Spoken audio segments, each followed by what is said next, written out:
Good evening. We bring you the latest in the world of sports. I'm Diego Dario. We give you the conversations you want to hear from your favorite icons and athletes.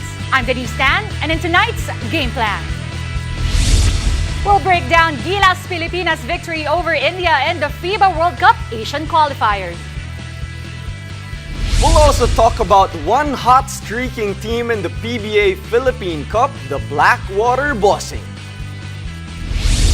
And we'll check in with the Choco Mucho Flying Titans ahead of the upcoming PVL conference in another edition of BTS.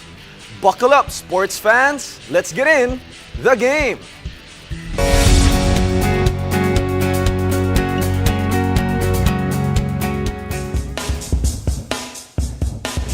Gilas Pilipinas closed the third window with a dominant 16-point victory against the Indian national team. The Philippines is now at 2-2 in the FIBA World Cup Asian Qualifiers. Now, joining us to talk more about his experience is Gilas' current starting center, Jio Chua. Jio, how are you, bro? Hello po.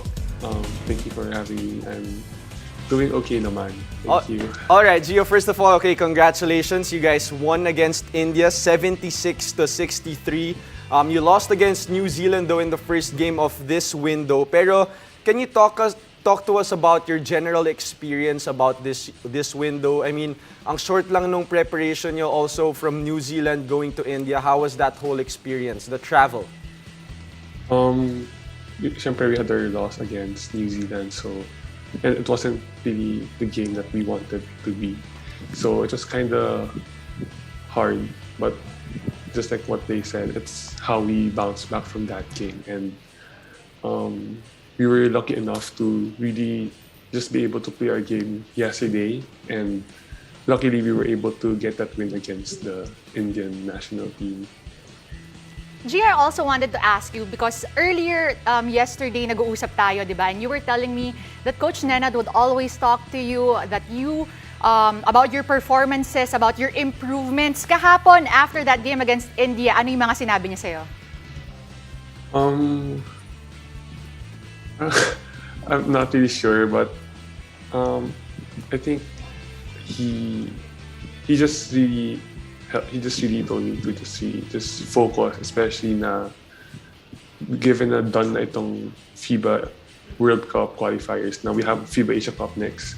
So he told me to just really continue working because ayun nga, hindi naman namin sure if sino madadagdag sa team or sa pool. So he just told me to just really work hard and to continue playing lang and yun, just continue lang with the development. Yeah, that's right. I mean, sinabi rin ni Coach Nenad, no, from that New Zealand loss to India, you guys bounced back. Sabi niya, work on the negatives. That's what you guys did. But talking about someone who's consistent, si Dwight Ramos, Gio, can you tell us more about him? What makes him a special player? Kasi sobrang ganda ng pinapakita niya dito for your team.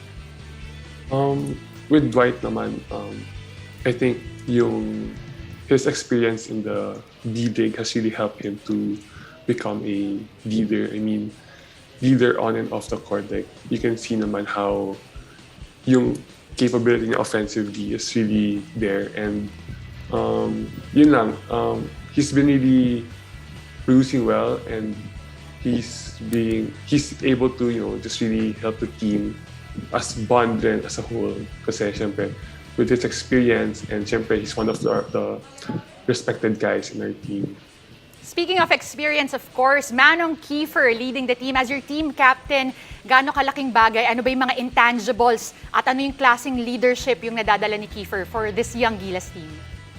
With kay Manong naman, you can really see how yung pagiging leader niya, like, it's just really nice na, mayroon andyan si Manong to help us with yung how to become as a team. Kasi sobrang experience nga yun na player. Like, he's been through a lot of Gilas teams na and parang ito yung way niya. Like, sinishare niya lang sa amin yung experiences niya with the previous teams and sobrang laking tulong kasi may mga times na yung team were kind of lost in the game maybe and he's always there to really cheer us up and to pull us together. And Gio, syempre, we talked about the team, your coach, and your teammates. Ikaw naman, you started both games in this window for Gilas. How was that experience going up against high-level big guys from New Zealand and India? Kamusta yung mga natutunan mo and your improvements? Yung experience, it's been really sobrang grateful for the opportunity to be able to play up against these really good players. It's been really an eye-opener since, especially nung game naman against New Zealand, we had a really tough time, and ito yung kind of, yung sinasabi na natin, yung level of competition or level of basketball na we want to be as a team, yung level ng New Zealand. So from there, ang dami namin natutunan, and yung game naman namin yesterday, it's been really like, a huge boost sa amin kasi it was our first win as a team ever since nung game namin sa Korea. So yun, sana magtuloy-tuloy lang siya and papunta dun sa FIBA Asia Cup. Well, congratulations again, Gio, and to the whole team. And thank you for joining us tonight. Balik ka ha, next time ha. Thanks, Gio. Thank you so much for having me. All right, thanks again. Now, after the break, we'll find out why the Blackwater Bossings are on a roll in the PBA Philippine Cup. Stay tuned. You're watching The Game.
Blackwater Bossing has been making waves in the 2022 PBA Philippine Cup. And they are now third in the standings with a 4-1 record, trailing only to the San Miguel Beermen and the Barangay Ginebra Gin Kings. Blackwater is coming off a thrilling victory over the Meralco Bolts courtesy of Baser Amer's game-winning basket. Nakita nating lahat yan. His reaction, they also beat Terra Firma Jeep in a convincing fashion and won over Northport Batampierre with veteran JV Casio and rookie Ato Olar combining for 38 points. So the question is, what has been the key for Blackwater's success? Let's find out from head coach Ariel Vanguardia himself and Bossing's Brandon Rosser, Yusef Taha, and Ato Olar. Gentlemen, good evening and welcome to the game. Good evening, idols. Kung hindi nakita ng fans kung ano yung reaction ni Baser nun. Ito Ayan, ito demo. Pinatulog niya yung Meralco nung time na yun. Pero take us away. Okay, so we all know, Coach, that it's a different setup right now for Blackwater. And I wanted to ask Yusef, Brandon, and Ato, what are your thoughts about you guys being on the third spot right now? Again, just behind some of the usual teams leading in the Philippine Cup. Let's start with you. It's not where we want to be yet.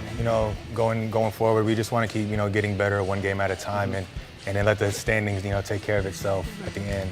What about you, Brandon? I think it's so far a good indication of our hard work. The team has been working really hard. Everybody's locked in, so I think right now our standing is pretty good, but we can always be better.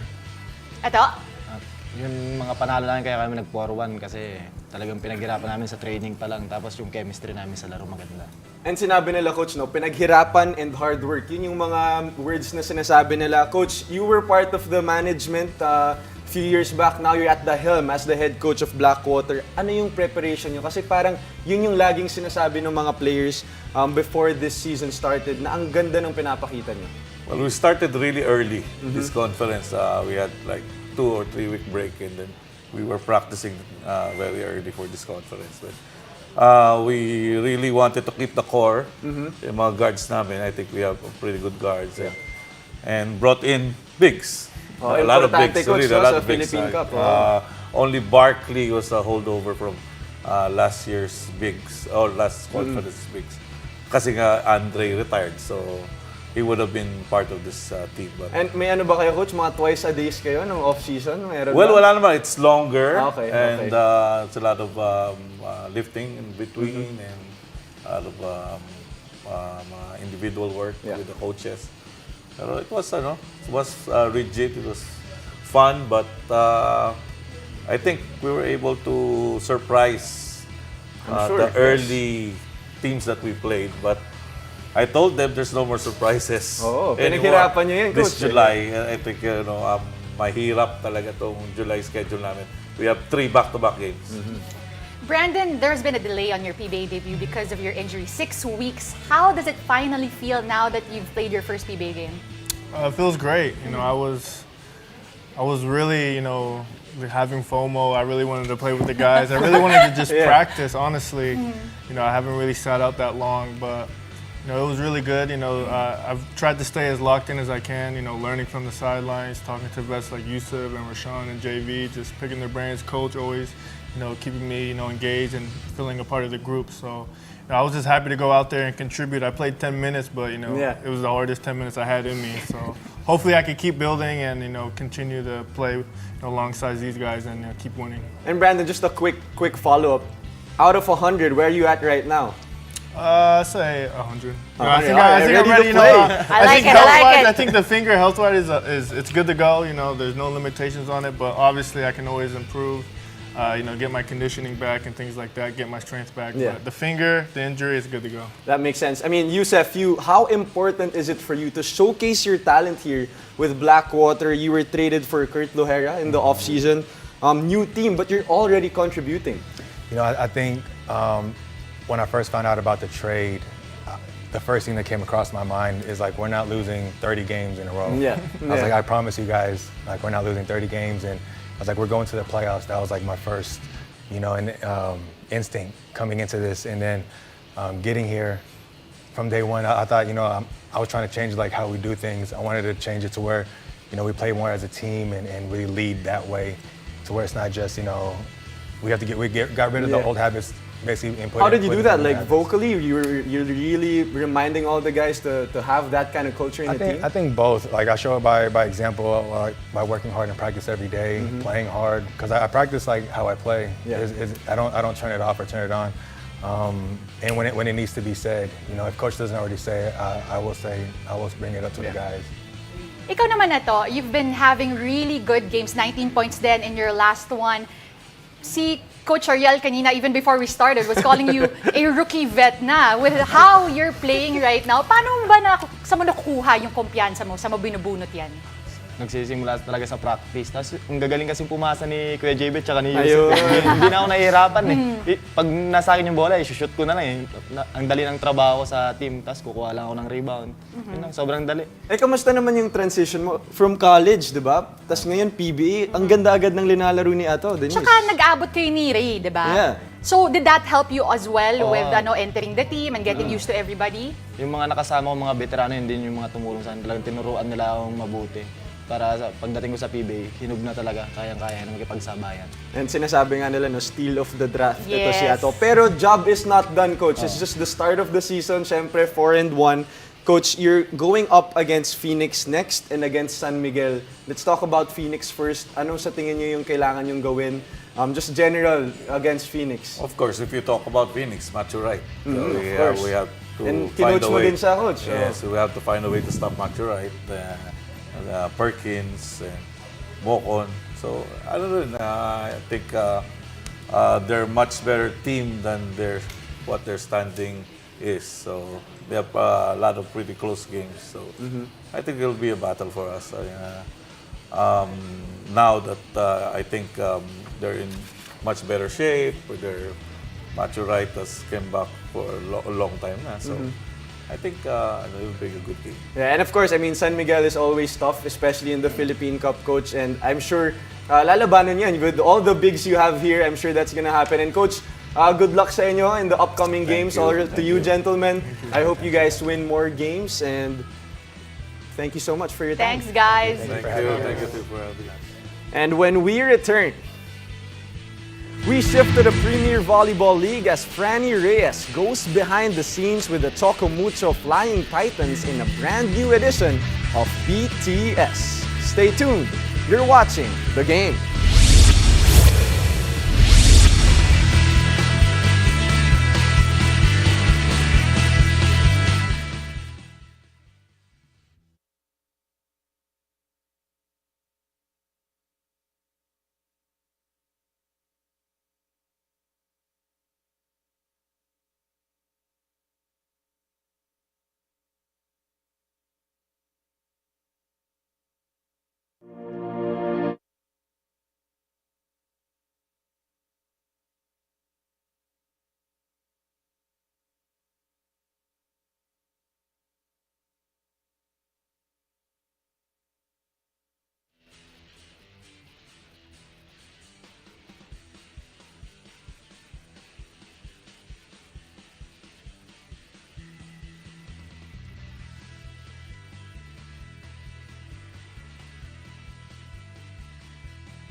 Jenny Reyes, and this is BTS, where we go behind the scenes with your favorite teams. Samahan niyo ako today with the ever-kulit Choco Mucho Flying Titans. Let's go! I'm here with Des Cheng. Des, last season was your first conference with the Choco Mucho Flying Titans. Ngayon na nakapag-adjust ka na sa team, what can we expect from you, your game for this conference? Expectations siguro to be more better this season kesa yung pinakita ko last season. More consistent in terms of sa skills ko, sa mga yung team namin kasi ngayon is different na from last year. Meaning like nagkaroon kami ng time ngayon ng mas makabond yung isa't isa. So yung closeness namin, togetherness namin ng isa't isa, mas better na. So I think with that, dun kami magsisimula. And what to expect, I don't know then, but pretty sure na mas maganda yung performance namin this year or this coming conference kesa nung yung last conference. That's great to hear. And syempre, marami kang kasamang Ateneo girls in this team. So did you teach them a thing or two about swag? Actually, no. Kasi meron na sila nun sa sarili nila eh. And character na sila. Yung swag na yun. Ako naman yung swag ko is lumalabas lang siya every time na confident na ako sa ginagawa ko. And with them, yung swag, ganun din sila. So, I don't think na kailangan ko silang ituro or turuan. Kasi naturally, lumalabas siya during practices pa lang. What more pag sa game. So, mas exciting siya. Wala namang natitirang Ateneo Lasal competitiveness sa practice? In fairness, sometimes meron lalabas. Pero sa ngayon, for fun na lang siya. And wala nang anything about Ateneo versus Lasal. But as a teammates, ang sarap panoorin na kami mismo parang nagtatawanan na lang kami when we do it. Mag-makeup sa'yo. Naglagay ako ng shoot. Ay, taray. Hello, good afternoon. Welcome to our shoot. Welcome to the Choco Mucho shoot here, located sa Signal. Tama ba? Okay, let's go. Punta tayo dito. Hi, Kat. Good afternoon. Anong masasabi mo sa shoot? And sa mga questions sila, mahirap ba? Wow, you're such a good interviewer. I know, right? Yeah. Ito pala yung camera. Ito yung camera natin. Sir. Thank you for the interview. I'm very thankful to be here. And yeah, that's it. I was gonna say follow me. Kasi, follow her on IG. Katrina Tolentino 10. How are you feeling right now? Oh, I'm feeling amazing. Very pretty, very energetic, Pongkay Gaston. That's me. Paano ka mag-post kanina? Teka, ayusin natin. Ayan, okay. Yung game face. Sleepy face yan eh. Game face. Paano ka makapuntos? Paano ka mag-swag? Paano ka? Ano lang? Pag nakapuntas ako, Oh, yeah! Galing ko! Paano ka magmakaawa sa referee na inside yung serve mo? Sabaw mo. Aawayin mo? Di nagmamakaawa ka nga sa ref. Yan. Okay. Thank you, ref. Thank you. Ayan. Ladies and gentlemen, Ponggay Gaston. And Aduke Gonzanya. You're one of the veterans in the team, but is there anything that the newer or younger members of the team have taught you that have helped you improve your game? Siguro as a veteran kasi I'm one of the oldest naman na sa team. So siguro na-challenge ako na makipagsabayan sa kanila kasi they're younger and yung nandiyan pa yung strength, yung lakas nila, yung bilis nila. So kailangan ko pa rin makasabay sa kanila. Now, earlier, I got to spoke to Des. You know, there's that Ateneo Lasal connection there. She said that she didn't need to teach you guys about swag because you guys have your own swag. What do you think about that? Yeah, pretty much, and I think she fit right in the system as we all know that, well, all of us nga are the same, and we get very passionate in games, and there's a lot of angasan, I guess, but definitely not to the other team, just within us, and it's been very exciting having her, and again, I think we're all the same naman in terms of intensity and passion, so it wasn't too hard to make her do it. Well, it's great to hear that the rivalry stays in college, no? Is there a message that you want to share to the Choco Mucho Flying Titans supporters? To the fans of Choco Mucho, I would really like to thank you guys for your undying support, regardless if we win or lose. You guys are really there to support us and cheer us on. So I hope to see you guys there because your cheers really, really help a lot. And I appreciate you guys always, and always keep safe. Right, thank you, Bea, and good luck this coming conference. Alright, I'm with Deanna Wong. Deanna, the past 2 seasons, Choco Mucho finished as a semi-finalist. What can we expect from you guys this conference para you get that championship finally? For sure, we'll work even harder and we'll do our best as always. Now, is there anything that you and the team have been working on in particular to prepare for this upcoming conference and the foreign teams that will be playing?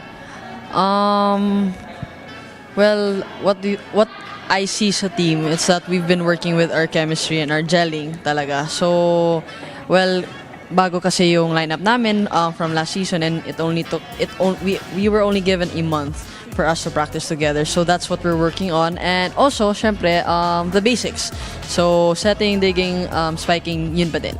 Pero more on really the chemistry of the team. I'm with Miss Den Lazaro Revilla, the analyst. Now, syempre as an analyst, you've been watching these girls playing in the UAAP. How does that help your game preparing for the upcoming conference or this conference? It helps me get more excited about playing. I mean, seeing all these, really amazing athletes, go all out every game, it inspires me to play better.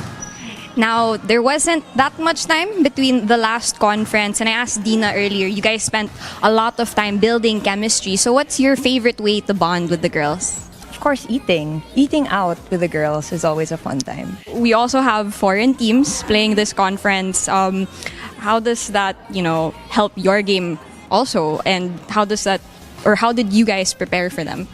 Oh, we haven't really, focused our attention on that. We're focusing it, of course, one game at a time. So right now, we're just doing the best we can with what we're given, and we're a complete team right now. We hope to do really well at the start para makalaban namin yung mga foreign teams that are coming in. I'm sure they're gonna give us a really good fight. Thank you. This is, again, analyst Miss Den Lazaro Revilla. Libero. Ano pa ba? Am I missing anything? Okay. Yeah. Okay. Thank you.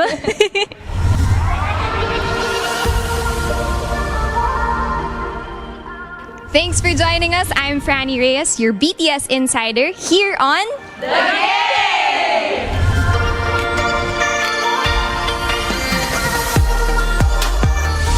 PBL Open Conference, of course, starts this Saturday, July 9. So watch out for that. And everybody watching us, thank you for joining us tonight. I'm Denise Tan. I'm Diego Dario, and this has been The Game.